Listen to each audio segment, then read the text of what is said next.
Hey everybody, we're back. Episode 156 of the Rick Shiels Golf Show podcast. We've got something big to celebrate today. We have.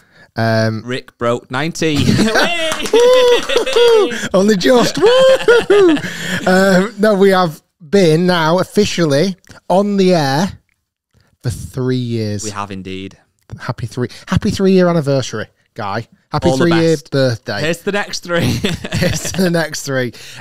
Yeah, so you'll know the exact date. What was it exactly? Was it? Put me on the spot now. I think it was Friday of this week just gone. So that would be second or something? No, maybe the 5th or something. Anyway, 5th of November, let's say it.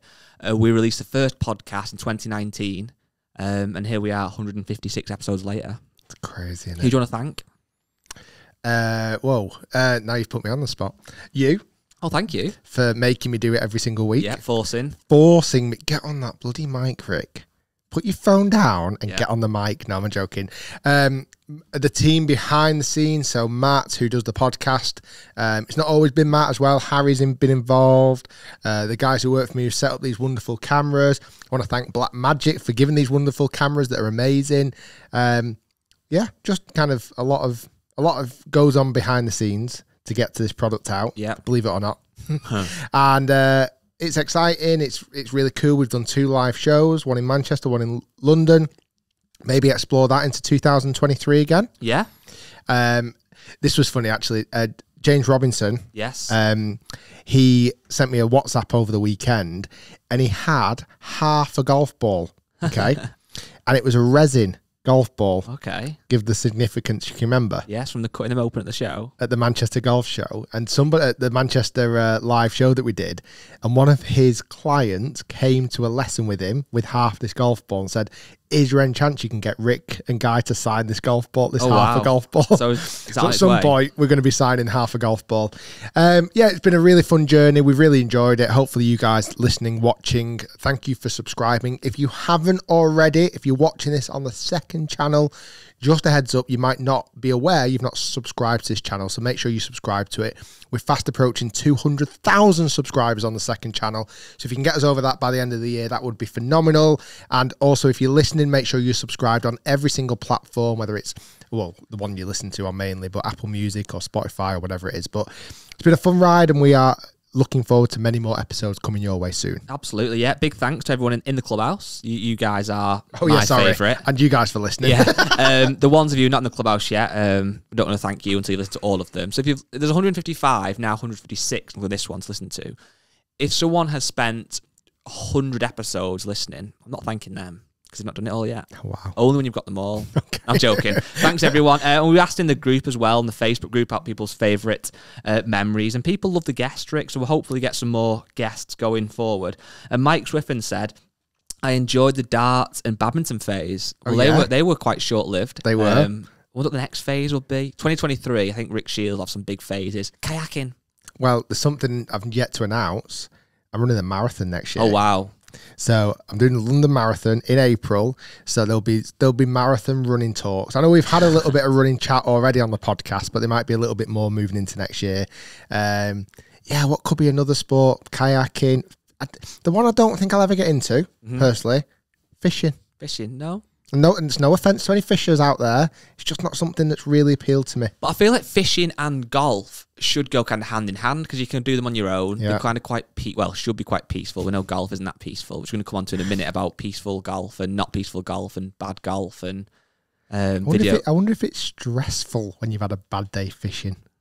I reckon if you're really competitive, potentially. Yeah. But in theory, it's supposed to be about getting out in the fresh air and enjoying yourself, as is golf, actually, isn't it? And golf's very rarely relaxing. Yeah, true. I feel like you can have bad luck in both sports. Yeah. Well, today's podcast, we're going to talk a little bit more in depth about your golf at the Belfry. I'm guessing the vast majority of people watching this have seen the Belfry episode of Break 75. So we're going to come on to that in depth and talk about your bad golf and actually how well the video went down, which is great. That's thanks for everyone for watching. But people people like seeing you play bad, but not in a horrible way, in a relatable way. Yeah. And there was some bad golf played by the pair of us, which we'll come on to. But I had a weird weekend. Okay. Something weird happened. What happened? Right, so well, two weird things. One more so weird. So on Saturday night, me and my wife went to Trafford Centre. Okay. And this was bonfire night. Yeah, we weren't into but we couldn't be bothered going out for it really. So we went to Trafford Centre, had a bit of a look around, had some food. As we were leaving, there was 3 kind of youngish blokes kind of walking towards us. Probably about late 20s, early 30s, whatever, I don't know. And you were thinking, you've got a flex here, your chest was out, protecting your wife. Yeah. Okay, so we just had to cut something there I said that wasn't allowed. Anyway, so these 3 lads were walking towards me. One of them had a Titus cap on. So he was a golfer, and you thought they might be golfers. So there's 3 lads walking. One's got this Titus cap on. As we're walking past, they kind of look at me, and one says, "All right, guy." I said, "Oh, hiya, you all right, lads?" Whatever. Yeah, no. Obviously, watch the videos or listen to the podcast. That's not that unusual. Thankfully, many people obviously watch them, and we see them in the great, blah, blah, blah.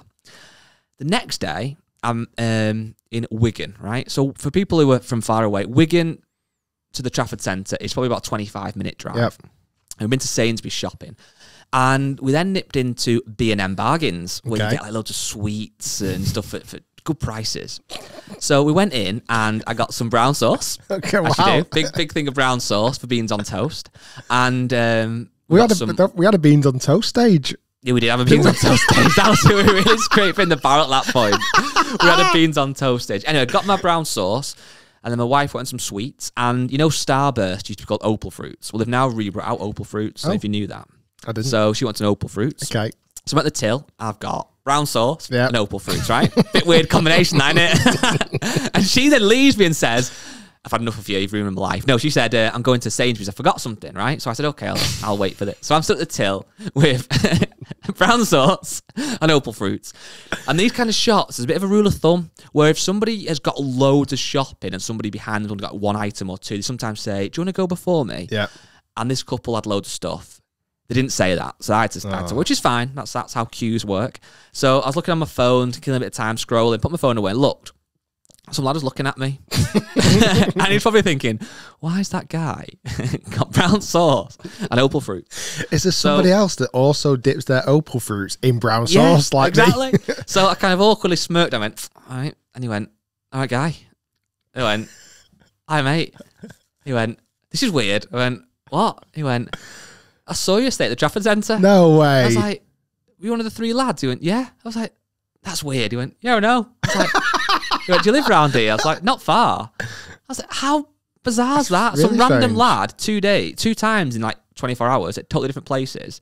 But it was a bit embarrassing that I was wearing the exact same outfit as the day before. Oh, yeah. Yeah. Apart from a boxer shorts, socks and T-shirt, I had the same trainers on, the same tracky pants on, the same jumper on. Did he have the same Titleist hat? Well, I don't think he was the tightest hat wearer. I couldn't really remember their faces, but that was a bit weird. So that was the first weird thing. And the second weird thing, this isn't as weird, but I've been watching a lot of YouTube on the TV, I think I said to you before. And I had this weird obsession recently with watching North Korea documentaries, right? Okay. I don't know why.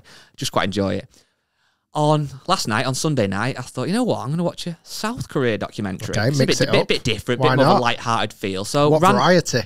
That's the kind of life I live. So I searched on YouTube. It's a great app, YouTube, by the way. It's and really I searched for South Korea vlog, right? Came across this couple, okay? Kind of standard, like, YouTube vloggy. "Hey, guys, we're in South Korea today." I'm just going to place down the microphone. Hopefully you hear it. Listen to what happened next. You ready? Yes. Dinner time. What? They were using our song.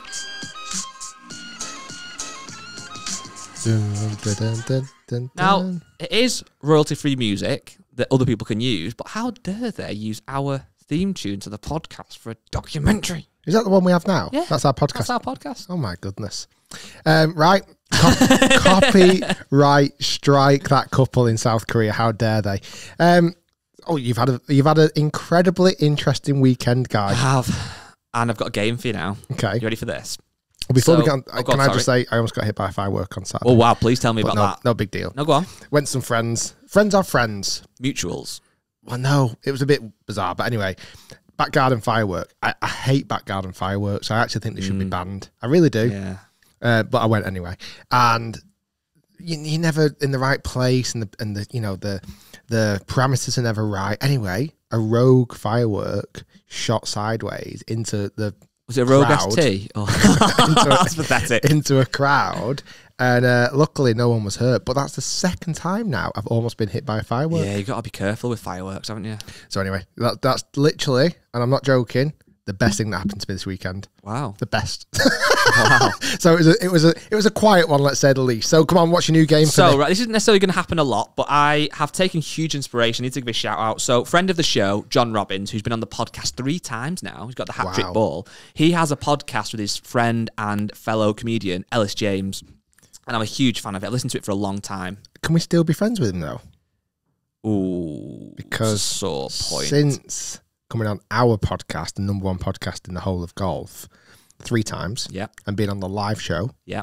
and generally being a friend, Yes. okay, he's turned his back on us, Yes. and he's set up his own golf podcast with some golf professional called Beef. You might have heard of him, and yeah, they're doing all right. Yeah, they are. And it's on a Tuesday. Do not listen to it. Don't give them any more. Don't even, in fact, Let's delete all this segment. Do not listen to John Robbins and Beef Johnson's Clubhouse. No, it's not called Clubhouse. What's it called? it might as well be. They didn't ask him about club. Yeah. I'm joking. No, it's Is good. it not called the club or something? The Beef's Golf Club. Beef's Yeah. Golf Club. Yeah. John is a friend. He's a great guy. And in fact, I want you, yeah, so you can't see my book. In one of his very old podcasts about 5 years ago, they did a game. And the concept was John is a Harry Potter fan, okay? And his co-host Ellis hates Harry Potter. Okay. So we gave him 10 names, okay? And Ellis had to say if it was someone out of Harry Potter or Harry Notter. So it's a character, right? So I thought, I've got one for you. Okay. I've copied it, basically. It's called US Open or Nopen. Oh, Okay. okay. You started playing golf in the year 1997. I did. So I have been online and I've looked at some of the players who played in the 1997 US Open, right? The way it works... Why the US Open, by the way? Because there's better names than the Okay. actual Open. And if you get it correct, you will get a point. Okay. If you get it incorrect, I get a point, okay? Okay. And there's 10. Okay. So you've got US Open or an Open? No, exactly that. No Okay, open. ready for your Okay. first one? Go for it. Dick Mast. Is he a golfer No, he's not. who's played in the US Open, or is he a Nopen? Yeah, but have you made these names up? So If there's they've not 5 played that it, I've made up, and there's 5 that are real. Okay. you've not made that name Dick up. Mast. Is he a US Open or is he a Nopen? I mean, I can imagine him being very popular on another website. Dick Mast. The name is too bizarre. So you're going for Open. No, I'm going to go for an Open. Okay, you go for an Open. I think he's not played in the Open. 1 point to Guy. Dick Mast played in the US Open in 1997. Oh, Dick Mast. Dick Mast. What a name. Next one. Corey Clarke. He's an opener. He's a Nopen. Open. US Open. That's incorrect. Oh, God. Corey Clarke did not play Oh, God. in the US Open. Was that a name you just made up? Yeah. Nice. Well, it could be real people as well. But next one. Brett Byrne. Is he a US Open or is he a Nopen? Brett. This is a good game, by the way. Brett Byrne. You can play along at home as well, by the way, when you're in the car. I think he is a... Oh, God. You're going to have to rush you. Opener. He's a Nopener. Another one down. For God's sake. Okay. This It's is too hard. 3-0 to Guy. Christ. Next one. Randy Wylie. He's an opener. Correct. Yeah. That was I remember straight out Randy. there. Next one up. Very American. Slade Adams. You can't have made a name up called Slade. He's an opener. Correct, Rick. Yeah. 3-2. great. He's pulling it Okay, back. He's pulling it Okay, back. here we go. Next one. Nice simple name. Ian Craine. That's Ian Craine. Opener. It's an opener. Oh! I've gone in there with a nice simple one to capture. Okay, next one. We've got 4 more. Mike Hulbert. Or Hulbert. You can pronounce it how you want. Michael Hulbert. Imagine if one of these guys are listening to in the car It now. may well be. You know, however many years later, 25 years. 25 years later, they go in, God, I got mentioned on the Did podcast. Mike Hulbert tee it up in the 1997 US Open? Or did I make him up? Is he a Nopen? I think he's a US Open. Correct. Oh, he's pulled it really Come back on. here. So it's 4-3 to Guy. Right, come on. Next one. Ben Spence. Is Ben a guy who teed it up in the Open, or is he a big fat nopen? I'm also trying to think of, like, if you've come up with names, and I know you've done this morning, I presume, you've been, like, looking around going, what name could I make up here? I'm going to say he is a nopen. Correct. Ben is my friend. Great. Okay. 4-4. No, it's not. It's 5. Oh, no, yeah, you got the point. Sorry. Did you say... I said nopen. Yeah, correct. So it's 4-4. You're correct. Come on. Oh, down to the last 2. Okay, I think you might get this now. I don't know, because I might have thrown a little curveball in there. Taylor Bell. Okay. By the way, how many... Have we had a split of nopens and opens at the moment? Does that give it away too much to help you, do you think, or...? Well, because if we've had 6 nopeners, it means that the next 2 are definitely going to be openers. Okay, we've got a nice split, that's all I'm going to say. Okay. Taylor Bell. Taylor He's a guy. Bell. I can picture him now on the first tee. He's wearing a visor. He's got spiky hair. It's the Bell. era of baggy pants and baggy shirts. Or have I made him up? You tell me. It's a name that you would have definitely spotted on the list. I think he's an opener. He's an opener. Oh! 5-4. You'd need to get this last one. Maybe you will get this last one. I don't know. Was it another curveball? Rod Butcher. He is an opener. Correct. So it's 5-5. 5-5. Good game. Very. You know what? I'd love to know how people did at home. That was a very good game. Let's maybe do another show later on down the line. I feel like 5-5 was fair. Yeah. Should we do a decider? Now. Pull up a name. Or make a name up. Okay, I'm going to go straight on. So if you just want to keep the audience excited. Opener on opener. That's the name of the show. Did he play in the US Open in 1997? Okay, so I'm finding it now. And I'm going on to my record. I'm going to the Golf Channel. Okay. Okay, I've got the leaderboard. Okay. And I'm going to find one.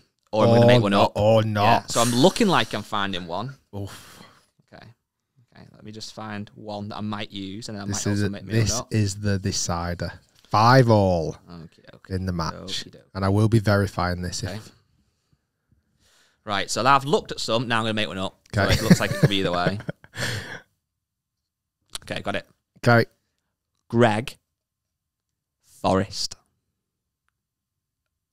Oh, I feel like you would know someone called Greg Forrest. Why would I know someone called Greg Forrest? I know Stephen Tree, John Plant, and Ian Bush, but I did not know anybody called Greg Forrest. I feel like you do. Oh God!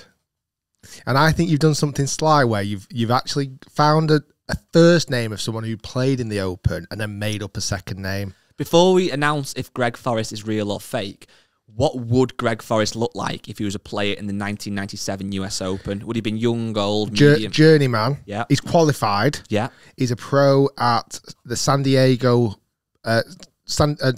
Francisco Municipal. Okay. Okay. He's worked in the shop forever. He had real prospects. Yeah. You know, he once upon a time played in a qualifying group, 3 groups behind Jack Nicklaus. Okay. And that's his claim to fame. I feel like he might have iron head covers as well. So a bit quirky about him. Iron head covers, yeah. Lives in a trailer. Yeah. On his 3rd wife. Yes, I like that. 7 kids, he thinks. Okay. That's Greg. But does he exist? But did he? Greg Forrest exists in that capacity, but did he play in the US? Did he play in the US Open? Oh, I'm going to say this is going to really annoy me if I get this wrong. But I'm trying to work out your psyche rather than the name. I'm going to say he is an Open. You got it. And you know what? Your workings as well as spot on. I found a Greg Town. Yes! And I went, I'll have the Greg and I'll get rid of that and I'll throw in a Forest. You read me like a book. I knew that, yeah. Because I was just trying to think, how would I do this? And I think that's how I'd do it. Yeah, well very done. good, very good. Well, I'll come next week. I'll come with a counter game. Oh, to this. okay. So we'll go. I'm 1-0 up in the series. Yeah, but I'll come and challenge you next week. Okay. So just to know, except we are ripping off Ellis and John's podcast by doing games. No, we don't. But he's in a golf podcast, so it's all even. It's all square. Fine. So That was fun. A quick email before we get into your golf. And this kind of does link us nicely into it, actually, Rick. So I've had an email. We've had lots of good emails. If you want yours read out, what should people do? podcast@rickshiels.com. Easy as that. Don't actually send an email. Just write to that. Just shout it. Have an idea in your head and go, send this to podcast@rickshiels.com. So this is from a guy called Tom, okay? And he's asked for some advice, and I think you're qualified for this. It says, I am 17 years old, and I play off a 3 handicap. I shot recently a 70 around Royal St. George's, which is the open venue of 2021. I only missed 1 green and 1 fairway. Okay, wow. But took 37 putts. I was 2 under, having birdies on 7 and 12. Then I was standing over a 30-foot putt on the 16th and 3-putted. I then made a good par putt on 17, and I found the green on 18. All I needed was a 2-putt from 20 feet to have my first ever 69. That's his golf score on the phone. Obviously. I 3-putted and wanted to burst into tears. 2 weeks on, I'm still having nightmares about the 18th green. How can I get over this? So basically, he's 3-putted on the 18th green. If he'd have 2-putted, he'd shot 69. He's gutted. He's 2 weeks later, he's still gutted. How does he get over this? I'd like to question the legitimacy of his score. Okay. What par is Royal St. George's? Let's have a look. Because how has he had 37 putts and shot, I'm presuming, 1 or 2 under par? No, he shot level par. 70 is the par. Must be. Yeah, that's a good point, actually. Yeah, it is. 70 is the par. Okay, fair dues. Our listeners don't lie. He's allowed to. What? Was it anonymous or has he got his name? He's called Tom. Tom. I won't say his surname because you called him a liar. Tom Forrest. Let's call him. So yeah, I feel. From now on, by the way, every anonymous email, I'm going to call him the first name, then Forrest. I like that. I feel that first off, for a 17-year-old, you'll remember this as well. It was so frustrating playing. It's still frustrating playing bad now, but as maturity grows, you'd like to think you can handle it better. You've done it more often, but when you are young, it feels like it hits you really hard, doesn't it? Yeah, it does. Like when you, I remember being a junior golfer. You know, I started playing golf when I was about 11, and through that stage between 11 and 16, but 11 and now, but 11 and 16, like if I had a bad round, or it would really affect me because it felt like it was your life. Hit the nail on the head. 100. It is. When I'm exactly the same. At that age, you've got golf, you've got school, and some family commitments, whatever it might be. But in reality, if you play bad at golf, that means so much more. If you play bad at golf now and you go home, you've got kids who want your attention, you've got a business to run. There's more going on. Isn't there? It feels like it's the center of your universe at that time. And I think what Tom needs to be aware of, I mean, the fact he's knocking on the door of breaking under par already is phenomenal at 17. He's obviously played really well. It's not been like a fluke round of golf. Do you know what I mean? Where he's kind of, everything's gone his way. He's hit a lot of fairways, a lot of greens. So he's obviously got the promise and the potential. Just keep putting yourself in those positions. It'll happen. Do you know, it's probably frustrating now, but you'll learn from it. So next time you're in that position, you'll feel a little bit more comfortable to achieve those goals. If goals were easy and you could do them without really too much stress or pain, they wouldn't be worth achieving. You know, as well, that's good, great advice as always. But I've thought of a new way of trying to process golf, because golf is, as we all know, anyone listening to this either obviously plays golf or has a very deep interest in golf. There's 2 things I've started to try and think of. Everyone listening to this, whether you're, I don't know how many tour pros listen, if any, but anyone listening, whether you're a tour pro or you've not even played your first round of golf yet, has to accept, everybody listening, you will lose a golf ball again. You'll go out of bounds. At some point in your life, you'll go out of bounds. You're going to, at some point in your life, you're going to miss a 2-foot putt. Yeah. Everyone listening, I don't care again if you're a tour pro or not, you're going to miss a 2-foot putt. You're going to 3-putt for a record score. Something's going to happen. It's frustrating, but it's going to happen. And the second thing I thought of, this is from my own experience, and I'm really happy this happened in a very bizarre way. That Break 75 recently, where I played really well at Wilmslow. People who've watched it will know, and I saw quite a few comments on this. I missed a putt on the last hole that was for level par. We talked about this briefly last week, and it was a 2-foot putt. And I was a bit gutted, and obviously people commenting, oh, Guy, I felt for you then, or how was Guy not more annoyed when he missed that putt? And because it was on, it's very rare, obviously, regular people, including myself, would see the golf again on video. This was an instance where I had it on video.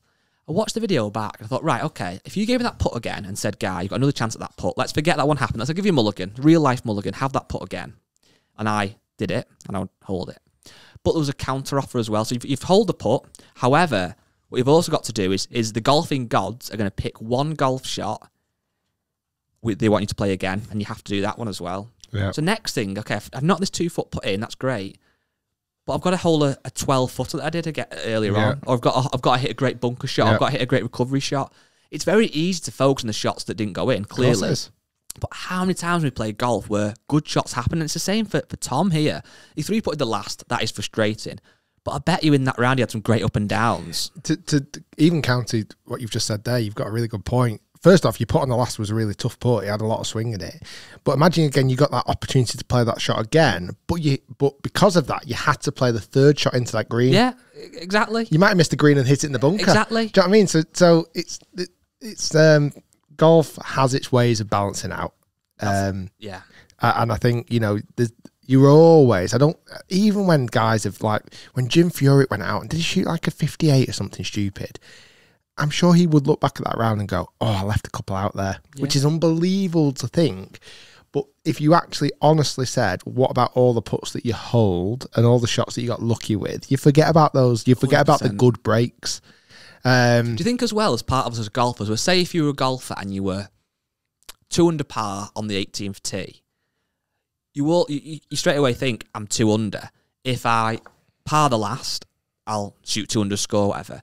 You almost take that par for granted, in a sense. Do you know what I mean? You almost think that, well, I'm 2 under now, I need to stay 2, but you've got to still put the work in. Yeah. And I think when errors happen on the 18th hole, or obviously the 18th green in particular, it does stay with you a lot more.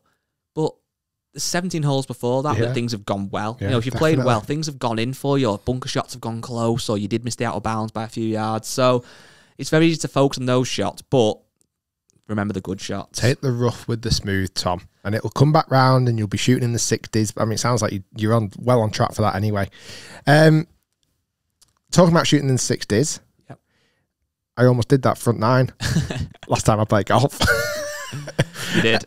So, as Guy alluded to earlier at the episode, the latest Break 75 has gone out. We teased it last week, this fact that it might never see the light of day. Glad it has gone out for a number of reasons. One, it's killed it on views. Thank you, everyone. Thank you, everyone, for watching. The main thing. And 2, I don't know genuinely, and I tried to remember over the weekend, if there ever been a video that's had so many positive comments. You know, as a whole, as a collection of a community.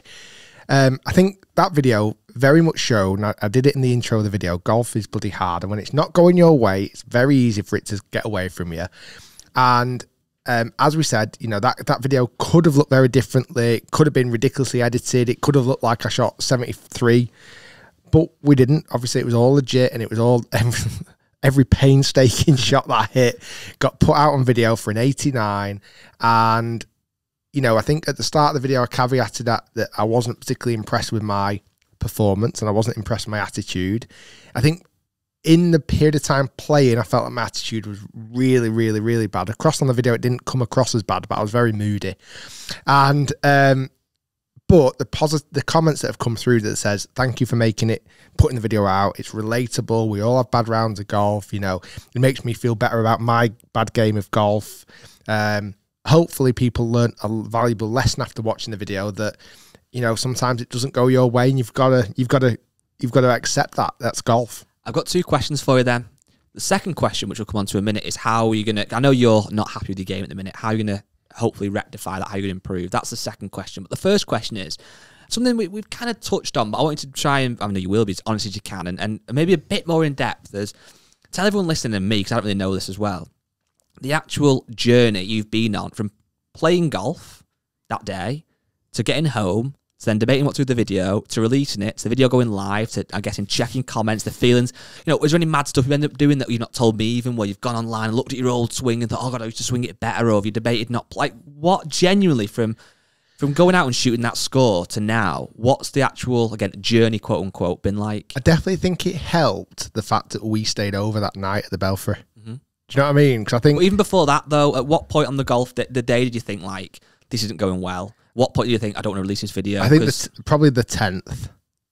A hole that I absolutely love and look forward to playing. So I was 8 over through 9. And you think that's not great. I had a really bad run of bogeys. But they were just really trivial bogeys, weren't they? They weren't I couldn't really put my finger on why I wasn't being able to get the hole in the ball in the hole in less shots, but they were very trivial little mistakes. And the frustration was building, but sometimes that frustration can turn into almost a bit Tyrrell Hatton-esque, can turn into a really positive run, can't it? Yeah. After the halfway house and, you know, scoffed a couple of sausage rolls and a beer, maybe that was the mistake. But the 10th hole really, really, really annoyed me, because that is a hole that's famously short par 4. I've played it loads of times. I've had great success on that hole. I've birdied it many times. I think I've even eagled it in the past. And typically the worst score I'd get on that is a 5, if the worst.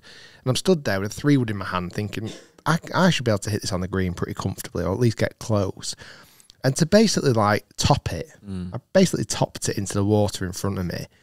And it's like, oh my God, like how is, you know, I think it was at that point I realised that my ambition of trying to shoot under par for the back 9 had evaporated pretty quickly. And I think 80 was my number that I thought, if I can get in under 80 in this round of golf, I'll walk off this round of golf really, really kind of almost quite pleased, because I shouldn't have shot 80 today or under 80.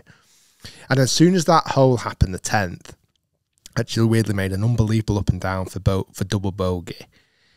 It was like, oh, all the wind fell out my sails. It was like, oh God, I just want it to end now, because I felt I don't feel like I'm hitting it well enough to be able to string a load of good holes together. But as well, to explain this to people again, listen, if me and you just playing casually, you don't want to play badly, but you wouldn't be that bothered. But how does that differ then for people? For people listening, how can people relate to that feeling? Because people who go and play in a competition, local competition, they don't want to play bad, so they feel what it feels like. Is that what it, you know, how can you, what I'm trying to explain to people is how, when you know that upwards of 1 million people might watch the video, does that start coming up? Do you start thinking of that then? Or at what point, or are you so used to it now it doesn't even really cross your mind? It's more about the actual golf, or how does it feel? There's definitely an air of concern in my mind about being judged.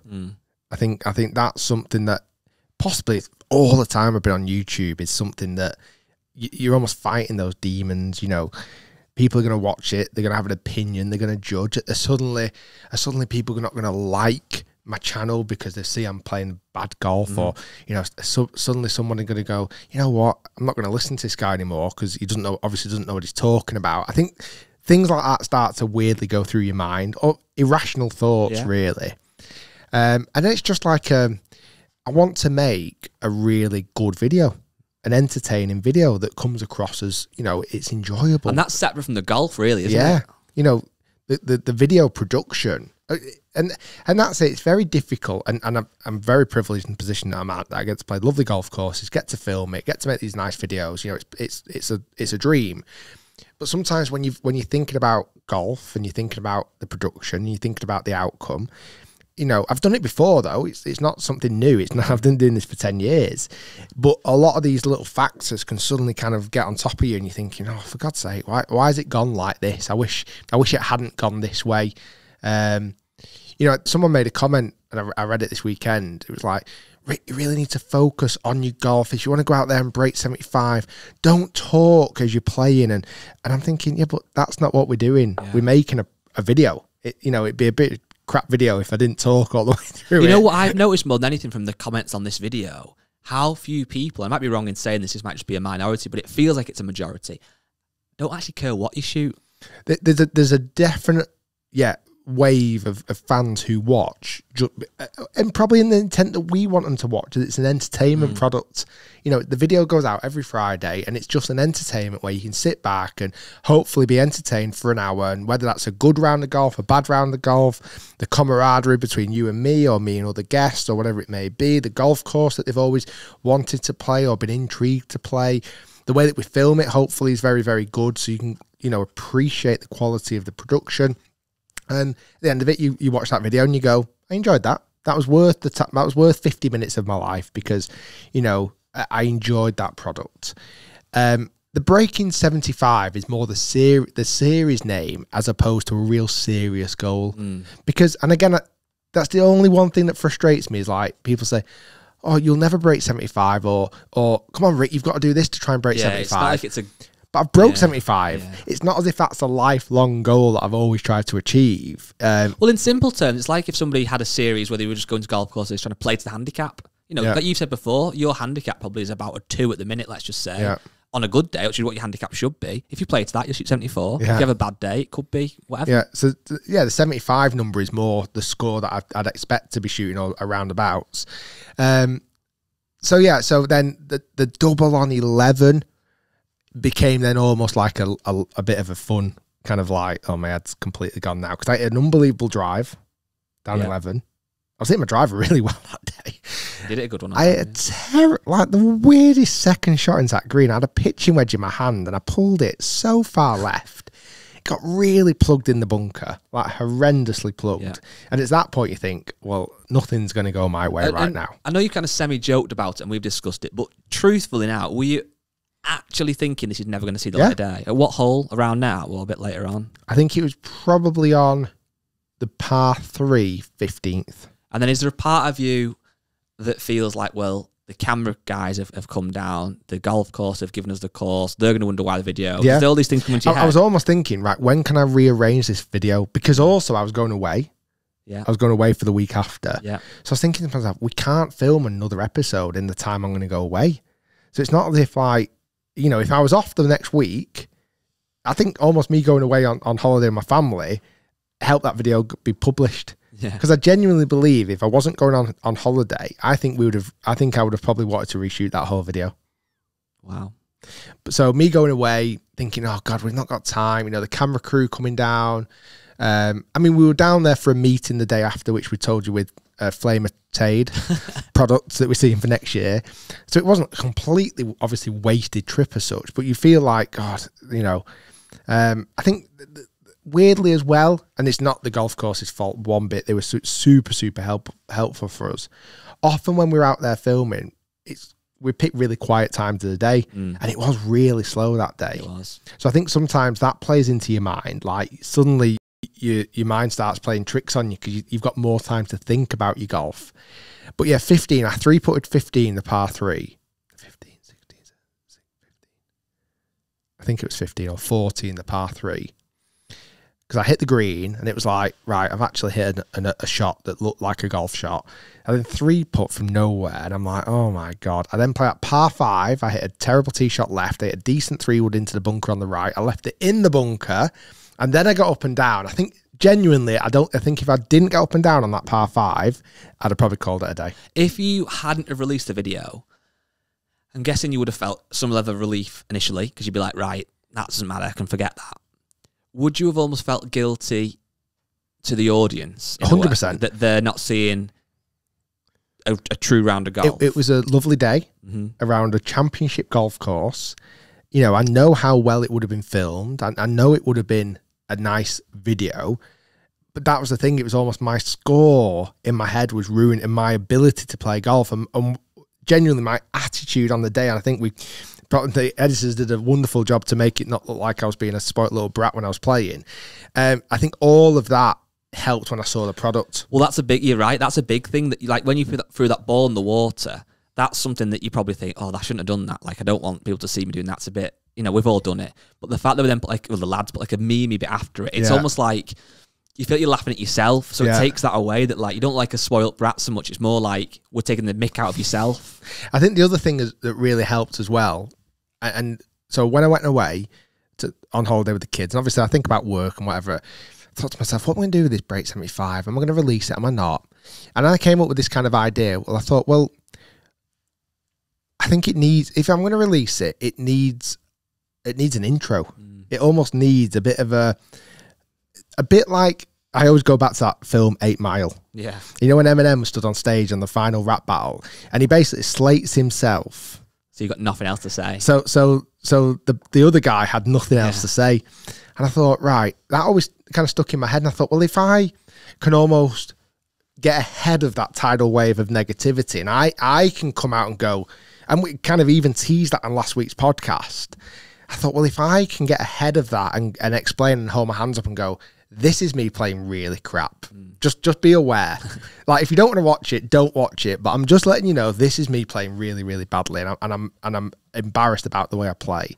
So I think me getting ahead of that, so it wasn't a complete surprise. Because if you came into that video the original start, I was so upbeat and energetic, and I think then if that continued, people would have been going.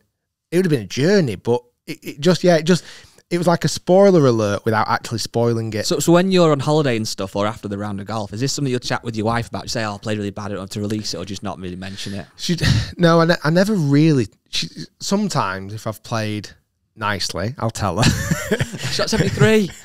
If I've played bad, I'll sometimes just kind of go, and I'll again justify it to myself. I'll go, "Oh God, I played bad today," but I said, "You know what? I actually think people might enjoy it." So it's all because I do know people will enjoy watching it. I've seen that because, again, as much as I don't agree with the psychology, I understand how golf fans love seeing tour pros struggle at the Open. You know, when they're shooting like high 80s and they can't make par. I know there's a fan out there that loves seeing that. I'm not particularly that golf fan. I love seeing birdies and phenomenal golf that I almost can't even comprehend being able to do. So when I thought, well, you know, I still shot not a great score, but under the average of a normal golfer, 89, I thought, well, you know, people might learn from it. They might be able to laugh and joke about it. They might make them feel better about their own game of golf. Like, all of those things kind of came into mind. And then kind of post that, I started to have a bit more of a reflection about, right, what do I actually need to do to be happy with my golf again? Because it's a weird one at the moment. This year's been very, very strange. We've done more Break 75 episodes. I don't even know how many we've done, actually. I've not counted this year. We stopped kind of numbering them, didn't we? Because we did 12 last year, and that was like through a 3-month window. And it kind of had a start, middle, and finish. Yeah. This year, it had a start, but it's not had a finish. That was our objective, to try and just roll it over.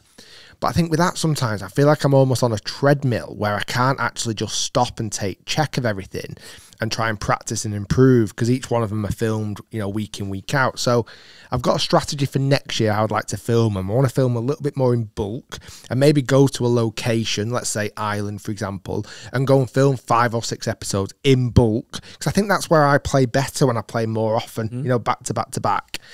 And then also having a bit more, so I've started a bit of a vlog that might go out this Friday in replacement for the Break 75, which is basically my journey to try and feel more comfortable in my golf game again.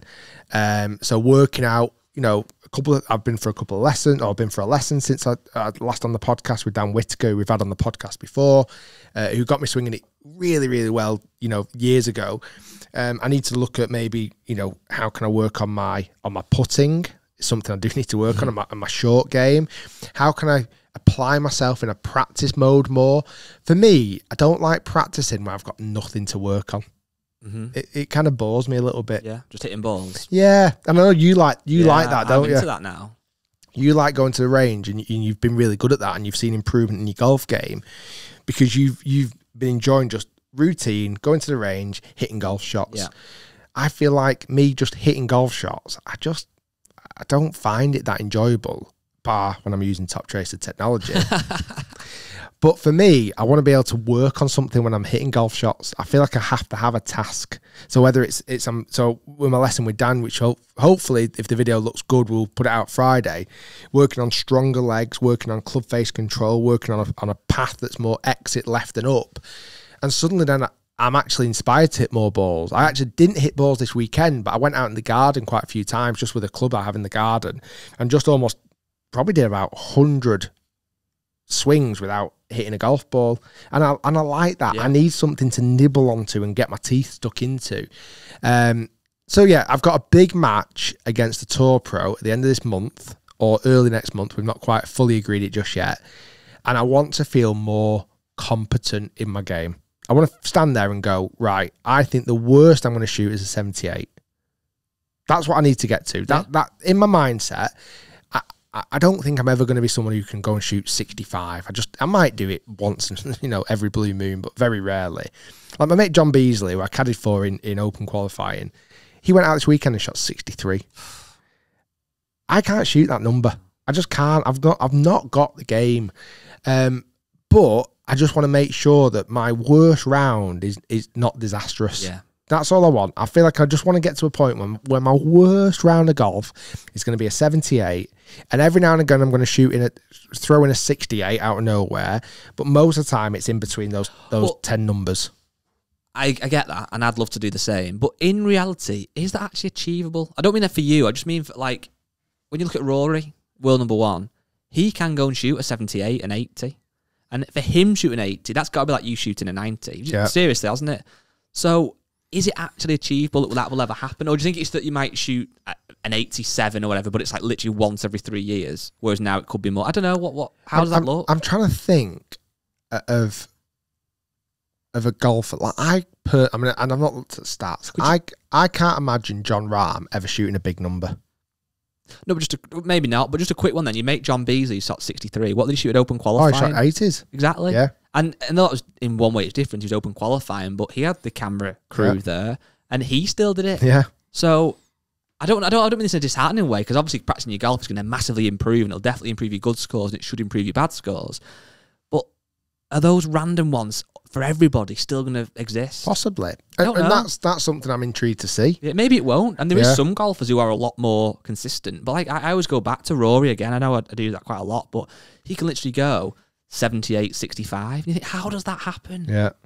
And maybe it's the fact that, I can't sometimes comprehend of how they can shoot high scores, because when you look at them shooting 65, you can't imagine doing anything else, can you really? But I think for my own sake, for my own sanity, I've always, I love playing golf. I love being able to create videos. I just feel like at the moment I'm getting in my own way and not maybe loving it as much because I just don't feel comfortable. Whatever it is, like, I remember the round at West Lancs was probably when it really, really started. I just never felt comfortable that day. Like, well, with that then, you didn't feel comfortable. But where does the balance then sit? And this is obviously a conversation we'd have off camera, but where does the balance then sit for you as a creator? If you know at the minute, Break 75 is hot, people are loving it, but you don't feel great in your game, which is obviously important for you, does it become hard to say, right, I'm going to have a few weeks off because the videos are doing really well and there's a thirst for them? I know, but it's if I didn't take a break, I don't want to make them weekly. Okay. If I didn't stop making them, I don't want to make one this week. Yeah. Because you have your game. Yeah. I just don't feel comfortable. I don't want to go out today and make another one. Like the Belfry one, hopefully I'll look back at the Belfry one and go, okay, that was the turning point where you were like, right, that was the change. Do you get what I mean? Sometimes you need that, don't you? You need that. Yeah.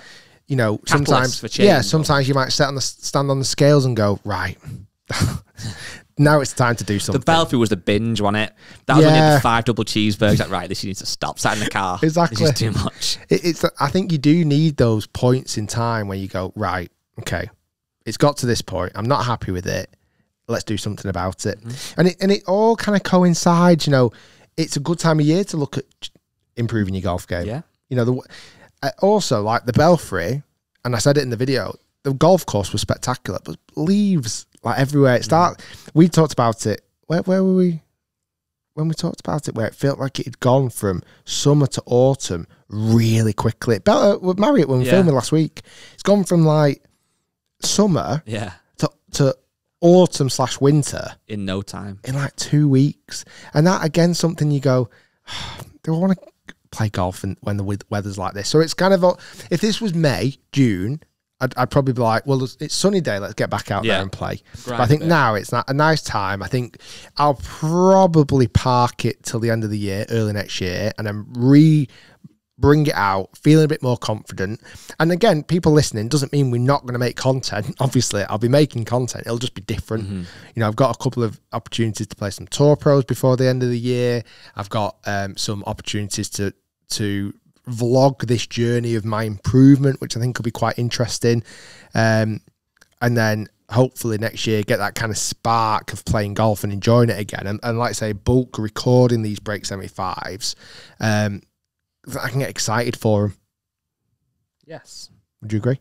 I do. I think hopefully it has been eye-opening to people and relatable that everyone plays bad golf, don't they? And the fact that, everybody's got their own like almost concerns. So, for example, when you play a bad round of golf, you're thinking this is going to get seen by loads of people.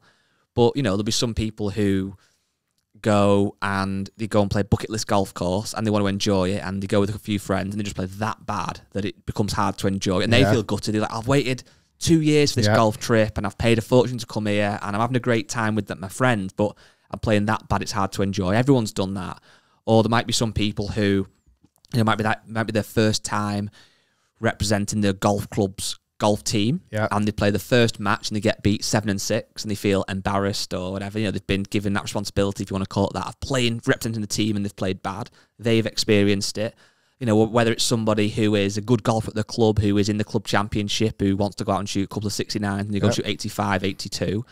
Like it could be the time where you go and play with your boss for the first time, or you go and play with your future father-in-law or, you know, mother-in-law. That's it, and you like, make an embarrassment of yourself. Your situation is very unique in a sense that it's getting put in front of lots of people. The benefit is they've enjoyed it, but there'll be lots of people who go out, and everyone, like I said, everybody's done it, and you shoot a horrendous score, but it does happen, and I think that's why people appreciate it, don't they? I feel like I'm in a weird position because let's say, for example, and I'm sure 100% if Rory went out and shot a high score, there would be a video on YouTube about his score, you know, and every single shot. But there's a lot of people out on tour that would shoot in the 80s. It'd never see the light of day. No. There's no evidence of it. There's nothing to kind of attach it to, where we know, obviously, if I go and shoot whatever score or make a video, it's going to, luckily, we've got a phenomenal audience who are going to watch. You know, that video's 800,000 views already. It's like, there's a part of that plays on my mind, must do, whether it's not almost at the forefront of my mind, but it's in there somewhere. It's got to be. I think a big thing as well with the potential criticism, and there's not been too much from what I've seen on the video, which is great, but there obviously has been at points, and you'll always get that, obviously, when you put yourself in front of millions of people. But I think sometimes that comes from, and I don't mean this to sound like almost condescending or whatever, but it's like, it's from people that don't understand. So because your YouTube channel is literally called Rick Shiels PGA and you're a PGA pro, I think some people who are maybe newer to the game or not been around it as much or whatever, they think, well, you're a PGA pro and that means that you should be on the PGA Tour, which obviously it doesn't mean that, does it? It means that you're kind of a golf professional who makes your living from golf, whether that be coaching or having a retail store or whatever it might mean. You know, did you turn pro off like 3 or 4 or whatever? Yeah, I was off 3. So when you turn pro off 3, that means you're typically on a good day shooting 75 around a golf course. Now, just because, I'm not suggesting you think this, so I hope that this is clear, but just because you do your 3 years of qualification and come out as a PGA pro doesn't give you a magic wand when now you go and shoot 65, does it? You have less time to play golf. Well, exactly. It really doesn't mean that. So, and that's not for 1 second a dig at anyone that does PGA. Obviously, like, you know, people that do the PGA training often do it to work in golf, and they're good golfers, you know, and I think the UK average is an 18 handicap. So a 4 handicap golfer is far and above better than average. They're very talented golfers. But it doesn't mean you are a professional golfer. It means you're a golf professional, doesn't it, really? Yeah. So I think that sometimes as well, where some, you know, people go, oh, you shot 89 and you're meant to be a professional golfer. It's like, well, it doesn't really mean that. It's a weird, it'd almost be better if I was classified as almost a semi-pro. Well, yeah, it does. Yeah. You know, if this was football, you'd have your different layers. I think in golf, everyone gets tarnished with the same brush. As soon as you turn professional, Tiger Woods, Rory McIlroy, me, we are now suddenly professionals. But obviously, we all do different jobs in the industry. Well, and it's even the same in a silly way of having a scratch handicapper whose handicap is literally 0 point whatever. And then you've got somebody who is a newly turned PGA pro who has just lost the status, but they're off 4. Yeah. In theory, and this isn't always the case, in theory, the scratch handicapper should be 4 shots better. Yeah. But you both play off scratch. Yeah. So it can almost make your scores look worse because people are putting you in that different bracket. Whereas I can imagine at lots of golf courses this weekend just gone, there'll be a guy who's off 3 or a guy who's off 4 who shot 95. Yeah. It happens, doesn't it, on tough golf courses? I mean, maybe that could be one thing I look for next year is almost, you know, we did it a bit last year with the 12 episodes that we did. I think we did it after 10 episodes. Is actually monitor the handicap a bit more. Because now professionals can get handicaps. I think that would kind of maybe even help me justify where my game's at. I think you're right. I think we should either do that or do that as well. Or maybe the series is still called Break 75. This is more like an off-camera conversation. But when you get to the golf course, you take into account how you're playing recently, how your swing's feeling, what the course is like, the course conditions, rating. the course, and you might go, right, in today's Break 75, actually trying to break 80. Yeah. It's about hard links course. And again, the people aren't going to turn off because it's trying to break 80, but it gives you that bit more leeway in your mind. Or equally, you could go, in today's break 75, I'm actually trying to break 70 because it's a course I know very well. It's calm, the greens are receptive, I'm swinging it great. And that might give us that bit more variety. Yeah. But just call or change the number. Break 85. 85, do it. Occasionally, if you do it. But that's the thing, like, we want the number to be a question mark where it's like, sometimes I can, sometimes I won't. It. And that's... It's not a goal, a lifetime goal. Oh, no, exactly. Whereas GM Golf started doing a new one. Yeah. He's done break 65, where I think he's never shot that before. And his whole kind of quest, his journey, again, is about actually trying to get to play a game of golf one day where he can break 65. Yeah. It's kind of a similar concept, but yeah, actually a different final result. We're not going to end this video when you shoot 74 because you have done before. Yeah, exactly. Done better. So yeah, all good fun. Bad golf happens. Bad golf happens. People throw golf balls away. People snap clubs. I've snapped a club as a junior before once. I have. I actually really enjoyed it, you know. I got absolutely off my mum, but I really enjoyed it. What did you enjoy about it? The feeling of power? Yeah. What club was it? It was something like a 9-9. I was playing at Brocket Hall. Oh, yeah. In like the Daily Telegraph event, a part of a junior team, and I was playing terrible. I got to this par 3. That's why I'm presuming it was about a 9-9 or something, maybe an 8-iron. And I missed the green. And I just had enough, and I straight across my knee. Wow. I loved it. Wow. You know what, though? I actually didn't think it was going to break as easy as it did. You feel quite good about that? It was so clean, and it made that really good metallic, like, cling. And I was like, for a minute, I was like, oh, my God, yeah. Serves you right, 8-iron. You get in my bag. And then there was a bit of regret. And then later on, there was a lot of regret because I got toasted by my parents, but my mum. So, yeah. Just a quick one. Matt, how far are we in? Okay, just a quick one before we wrap this up, because I think that's been quite an in-depth analysis of your game, and you're going to improve by having lessons and seeing Dan Whitaker. And the next episode, you probably shoot 62. That's great. Something like that. If you've got any emails, please email them in, podcast@rickshiels.com. Join the Facebook group, all that good stuff. Rate us. But quickly, I witnessed something on Friday I was impressed with. Give you a bit of props after giving you a bit of stick about your game. You went to your old college, Myesco College, which is a college in just north of Preston. Is it north of Preston? Around the Preston area? Classed as Preston, yeah. And it's a college. It's got 5,000 students, apparently, that do things like sports, golf, basketball, agriculture, all sorts of different stuff. Yeah. Equestrian stuff. And Rick went, and they were very excited to see you. Should I say the thing that you got given, or do you want to save that for the time, maybe? I was going to come on to your talk, basically, is what I was going to allude to. You can do it. I got given something by the principal, which I received next summer. Which is We'll keep tight-lipped for that. But you gave a talk in front of the students that study golf. There was the higher education and the further education groups. There's probably like a textbook, like theatre kind of hall room thing, lecture theatre. And there was probably 40, 50 students, roughly. Yep. And Rick gave like a 2-hour kind of sit-down interview with Rick Daniels, who's the kind of the boss man of all the golf stuff, funny guy. And he was impressive. I enjoyed it. Thanks. He got interviewed and grilled. Some quite in-depth things that you answered. I had to lean on you for a little bit of backup. Yeah, it was... You were sat in the crowd, and I was like, they were asking me questions. I was like, I actually don't know if I know the answer to this. Yeah. The guy nicely jumped in, but really I really enjoyed it. I think on the topic of golf, YouTube, and building all that, it's possibly my favourite topic in the world to discuss. But if I was going on to mastermind, that's probably would be my expert topic. There was a lot of these young people. They were obviously studying golf, basically. What's the actual degrees and foundation degrees, whatever, and those kind of people. They've got a great track record at Myesco for people that want to work in the industry of going on to do great things. You've got your guys like Andy Carter, Peter Finch, Rick Shiels, loads of other guys who work for golf brands, who work at venues like Mark Addison at JCB. So for people that are looking at getting into that, it's a great place to go. But there were a good bunch of youngsters. Yeah, it was good. They asked some questions at the end, and we have got some, I won't spoil this, but we've got some videos lined up with these people. With these students. It's going to be exciting. Yeah, we're going to film down there in a couple of weeks, so it should be good. So thank you very much for listening to the podcast. Thanks for being my counselling couch for the week and counsellor guy. I appreciate that. My psychologist. No problem. And we'll see you all next week. Happy 3-year anniversary again, birthday. And I don't want to say that to myself. Peace. We'll see you next week. Thanks for listening. Thanks for watching. Subscribe. Let's get over 200,000 by the end of the year. Yeah, nice. And I'll do a quiz for you next year. Yeah, I'm looking next year. Oh, it probably will be next year at your rate. If I have one next week, I'll be incredibly I'm already leaving the impressed. table. See you later. Bye. Bye.